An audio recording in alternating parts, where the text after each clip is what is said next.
Tired of just scratching the surface of Korea? Want to get deep in the weeds? We unpack everything through Korea on its history with Now and Then? With David.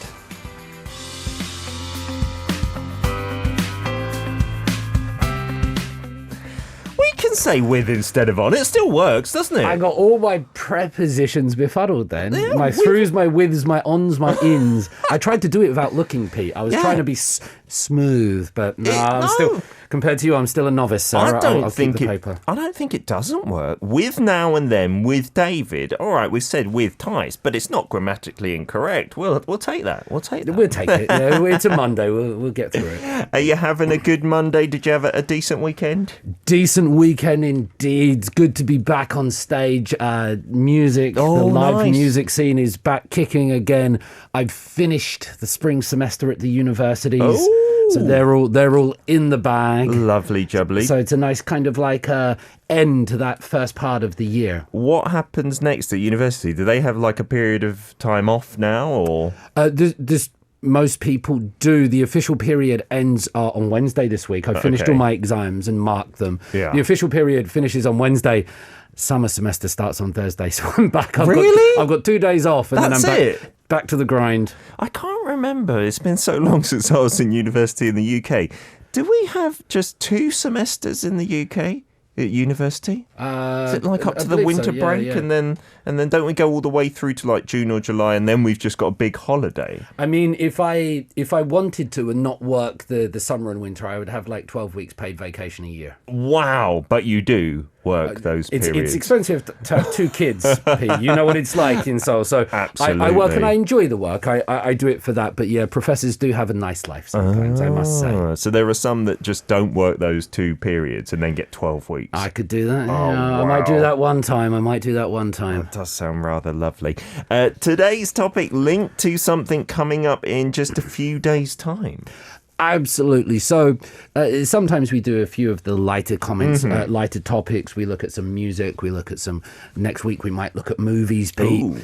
But coming up this week, is the anniversary of the start of the Korean War, which still plays a huge role in the national conversation here. So I thought we'd have a look at some elements of the Korean War today. Interesting. This week, President Yoon Suk-yeol and First Lady Kim Gon-hee, they've been having lunch and welcoming people related to the military, particularly families of bereaved family members of Korean War dead, and also people that passed away in North Korea's torpedo attack on a South Korean warship in 2010, the RAS Cheonan. So the current president, Yoon Suk-yeol, he's been making a concerted effort, a visible effort, to pay more attention to troops, to families, particularly people that have been lost during conflict, defending South Korea. And now this does mean a lot to some people. It feels like their sacrifices and their hard work is being honored. Other people of a more pacifist bent sort of get a little bit uncomfortable because it feels a bit sort of war hawky. So it's a very sensitive topic, but there is a move at the moment I see in South Korea from the current administration to focus and commemorate the efforts of those that have fought for South Korea. Yeah, I think in general that everybody here is very grateful to those who sacrifice their lives, right? Whether or not they agree with any of the wars or conflicts.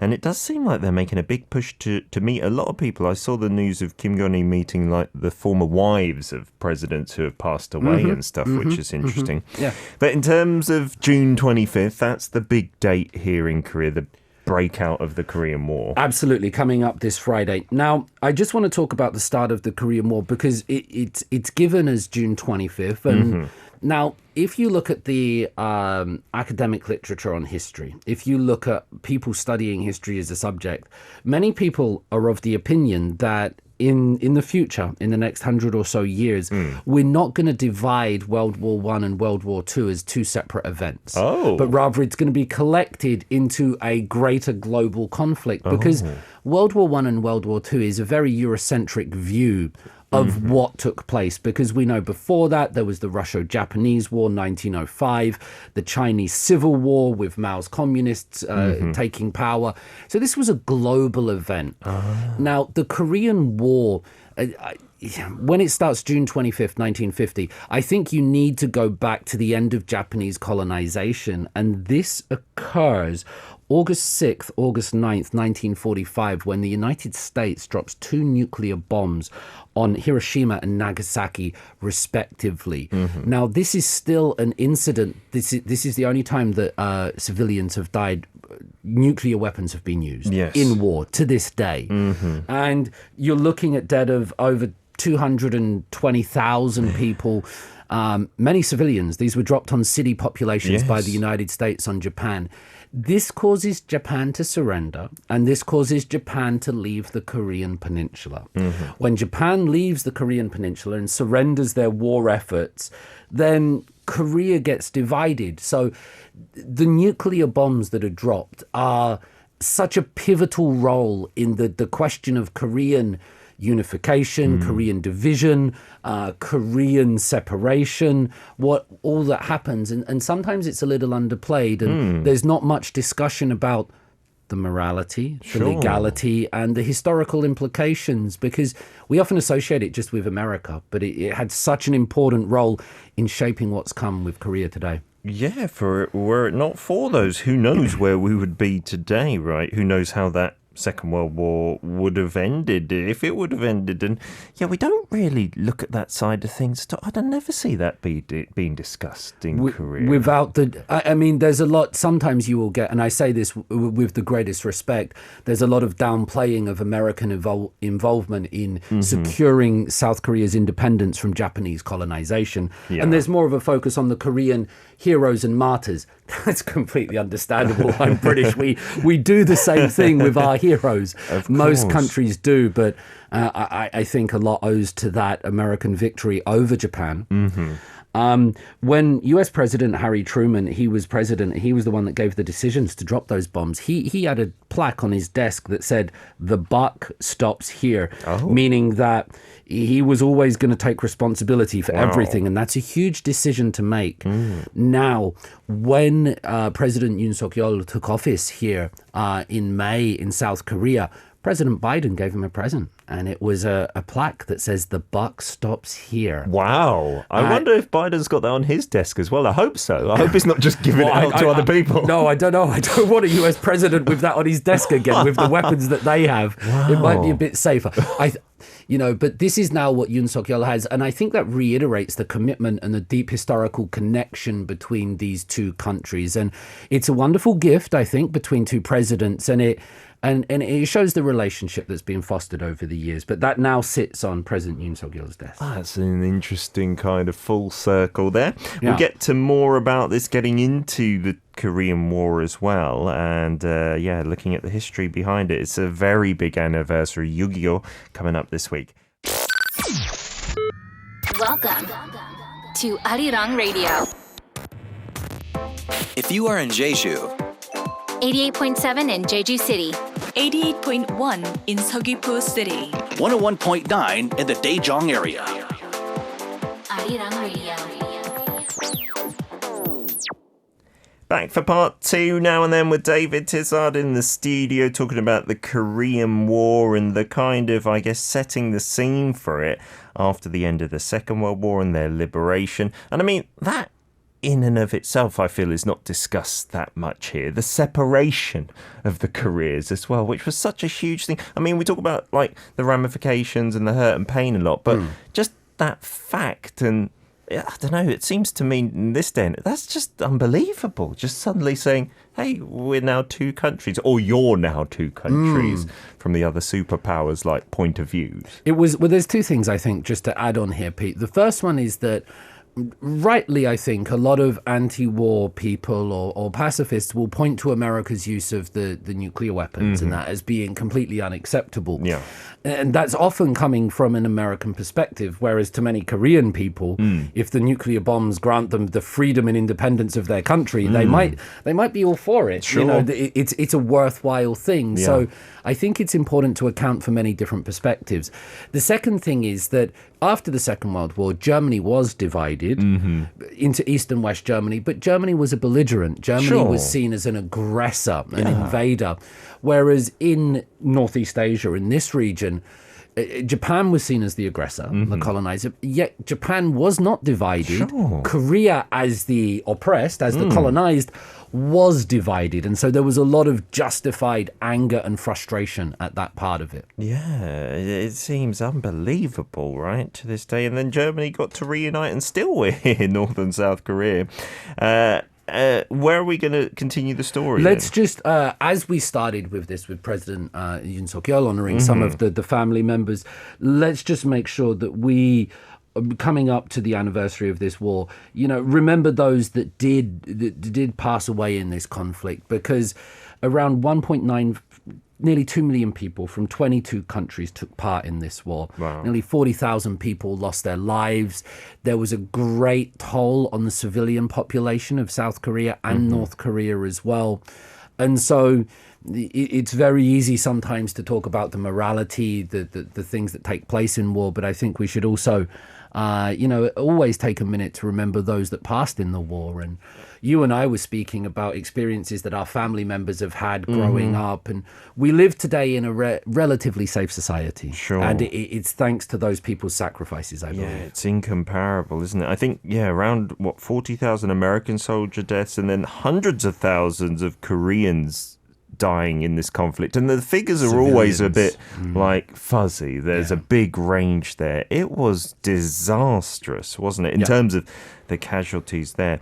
And I can't remember why it was being spoken about, but it was on the radio recently. And every time I'm reminded of this fact, I'm kind of jolted to sit upright. We're still technically at war right here.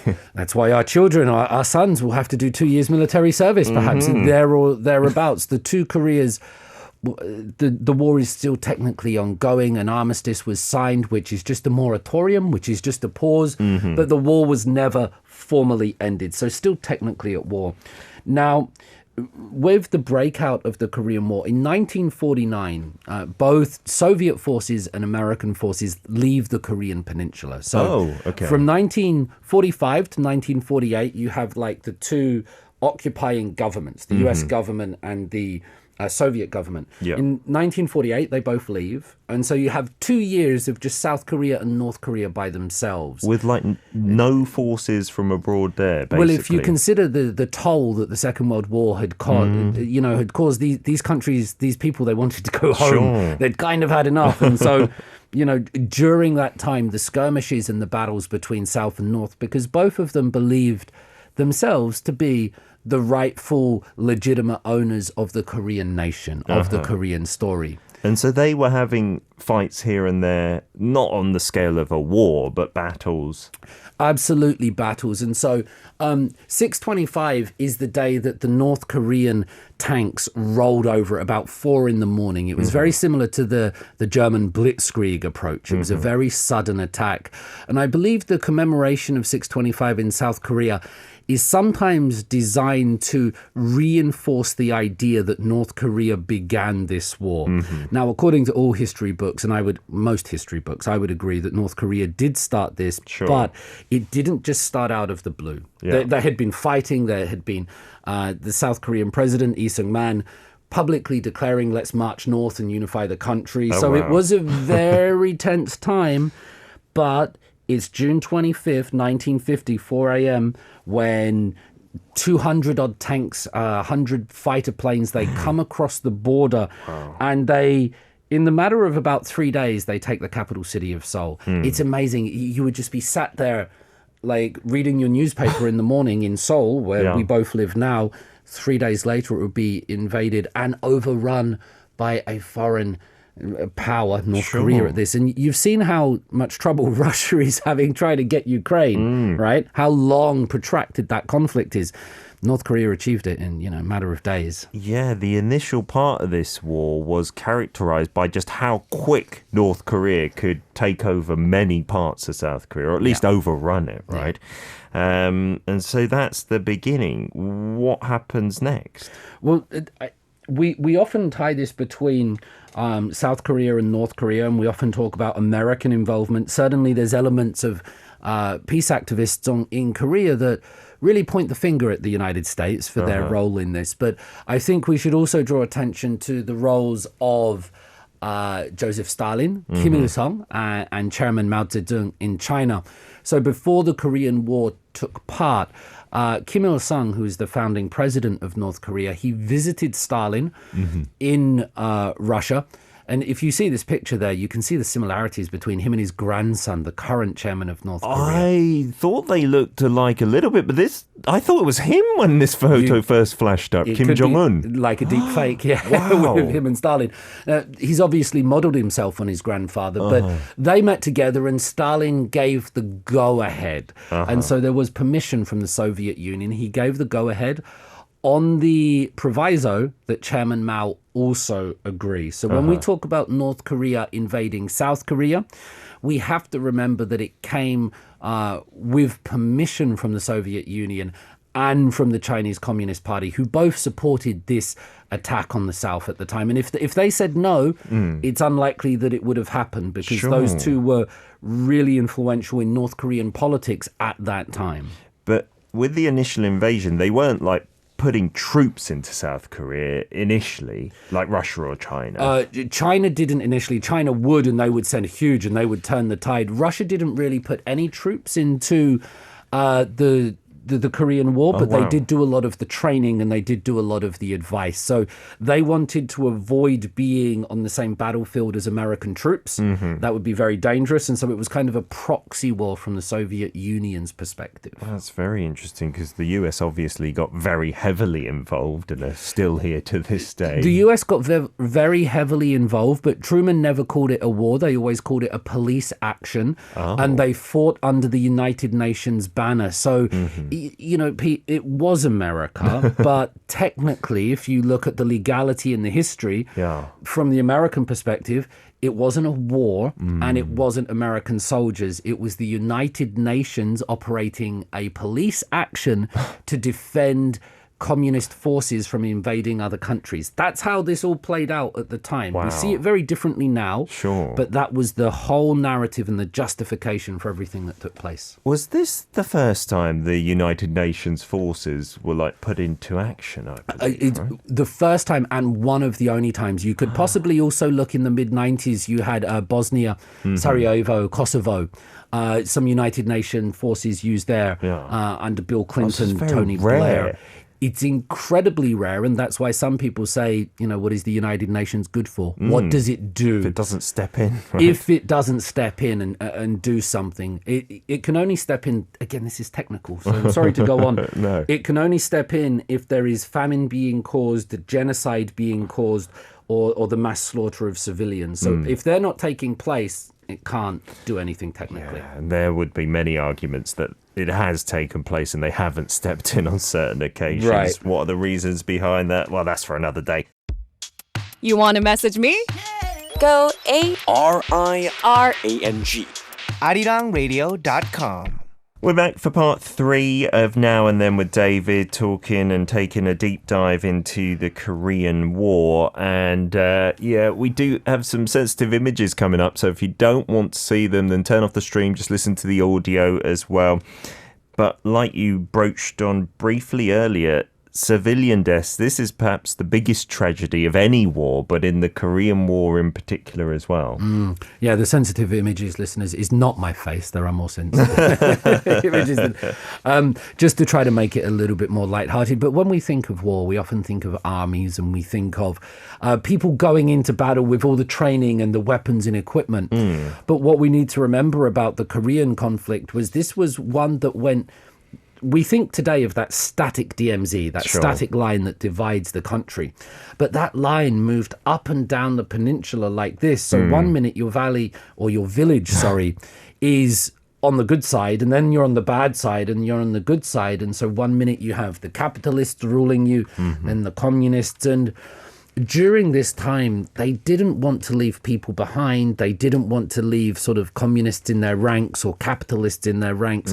And so there was a huge civilian toll. And it never came out at the time, but in about the last 10 to 15 years, more and more studies have been shown. And we'll show you one picture, and it's terrible. It's heartbreaking. But in Daejeon alone, you have the massacre by Republic of Korea forces killing South Korean leftists, numbering up to about 2,000. And then when North Korea go the other way, they kill about 5,000 South Korean civilians. And so it was this case that they never wanted people to join the other side. And the Korean community was very divided at the time. Yeah. So if you think of other countries around the world, there might be a unifying figure for people to rally behind, whether it's a Pinochet, whether it's a Gandhi, whether it's an Ataturk in Turkey. There's a single figure behind whom people can rally. Now, the Korean political scene was divided, and there were leftists, there were rightists, there were extreme leftists, nationalists. And so there wasn't that one Korean person behind who they could all unite. And so this caused that bifurcation, that caused that division. And many people wanted different things. And during the Korean War, some of the people that suffered most were the civilians, the people, all because they were born on the wrong side of a fence. And that's an incredible tragedy. Absolutely. Even that example really kind of focuses the issue in the same city of Daejeon. Depending on who was taking over at that time, you'd be killed if you were left or killed if you were right. Can I just make one point, though? But it's all credit to South Korea's continuing democratization and reflection on its own history that it enables these stories to come to light now. So not all countries are open societies, and they protect their history and only do things that glamorize their own nation. South Korea, I believe, has shown great courage and great respect to be able to look at things that other countries have done bad to it, but also things that it hasn't done well itself. So I think the fact that those stories come to light shows you, hey, South Korea is doing some amazing things by being able to reflect. And I think that shows great maturity. Absolutely. And over those 3 years of the Korean War, we're talking like millions of civilians killed, which is absolutely tragic. I don't think there's no accurate figure on it, but it is in that kind of scale. I think the next photo, wasn't this recently in Korea on an exhibition or something like that? Yeah, absolutely. So the Nogonri massacre that took place in Daejeon, this was depicted, or elements like this were depicted by Pablo Picasso in his 1951 work, War in Korea. And what this is trying to show is the massacre of civilians. You'll see on the left of the picture, pregnant women, children, innocent people. And what they're done is they're being, executed or massacred by the instruments of war, people decked up with the machines and technology that bring this. And it was Picasso's third anti-war painting. And I think it, kind of reminds us, this was Picasso doing this. So the Korean War did stretch across the world, and it did impinge upon people's imaginations. It was a huge issue, right? It was in all the newspapers at the time, and Silver Granny Lynn says even when she was in school after this, it was drummed into us that it was a conflict, not a war, but the semantics can't change the bloodbath that occurred. That's the fact. Absolutely. Well said, Silver Granny. And I would also add that for the longest time, the Korean War was known as the Forgotten War because it came after the Second World War. It came before the Vietnam War. And so in many countries, it never occupied that evocative or nostalgic place in some people, whereas for the Korean people, of course, it's it's there front and center. Absolutely. In terms of North Korea and what effect it had there, I guess we don't have the same amount of information as us living in the South and knowing how it affected us and with all the memorials here, but it must have had a hugely devastating effect, I'm assuming. North Korea was bombed into submission from about 1951 after the Chinese troops had entered, among them Mao Zedong's son. But from about 1951 to 1953, there was a period where the border didn't move. So it was just there, that kind of trench warfare for 2 years. And during this time, the Americans just flattened North Korea. Reservoirs, hospitals, until there was basically nothing left. So North Korea had to be entirely rebuilt. And before the war, that was where all the infrastructure was. It was in the north of the country, so had to be entirely rebuilt. When I mentioned about South Korea looking into its own history and what's taken place, of course, in North Korea, Pete, North Korea tells its people that it won the war. Oh, really? It was not even a draw or anything like that. Won. North Korea repelled and defeated the invading American barbarians thanks to the heroic actions of Chairman Kim Il-sung. Wow. That's the narrative in North Korea. That's not my personal view, but that's how the war is played out there. You'll see some of the devastation. This is in Pyongyang around the war, and the devastation. And so while we're talking about politics and ideologies and things like this, I do spend a lot of time looking at images like the one you can see on your screen, just to try to empathize. There was a British historian called Collingwood, R.G. Collingwood, and he said that when you look at history, you have to imagine that you were there. You have to put yourself in there. You're not looking objectively. You're trying to imagine the feelings, the emotions of what took place. And there are some people in our society around us that still experience that were there. And so I think, 625 this week in South Korea, it's really important to listen to their stories and make sure that they're still recognized in society. Yeah, I mean, it would be a very useful resource to have those stories from both sides as well, from people who are still surviving, which there can't be many, many more left. In terms of, you say, that border that was there from like 1951, are we talking about the DMZ, that's where it was and that's where it is now kind of thing? Yeah, so it does move around a bit, but the DMZ now, it's an interesting thing that it's one of the most visited places in South Korea. It's one of the biggest tourist attractions. I laugh, it's a bit dark humor. It's like the Parasite humor or something. Yes. But the DMZ is one of the biggest tourist attractions, and it's there that you can go. You'll see people here looking over at North Korea, taking photos, and for many people that's the closest you can get to Pyongyang. And for tourists, it's something to go home and say, I saw North Korea.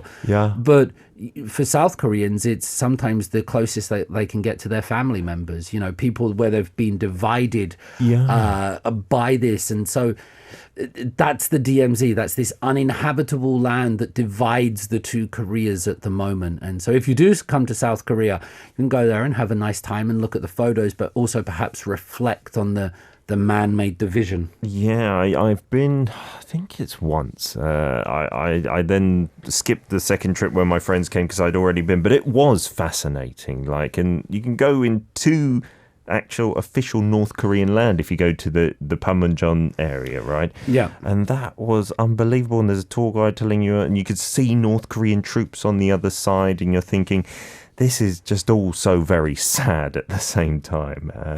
It is. I just want to give a shout out, if I can, to retired Army Lieutenant Colonel Steve Tharp, because I'm having dinner with him this evening.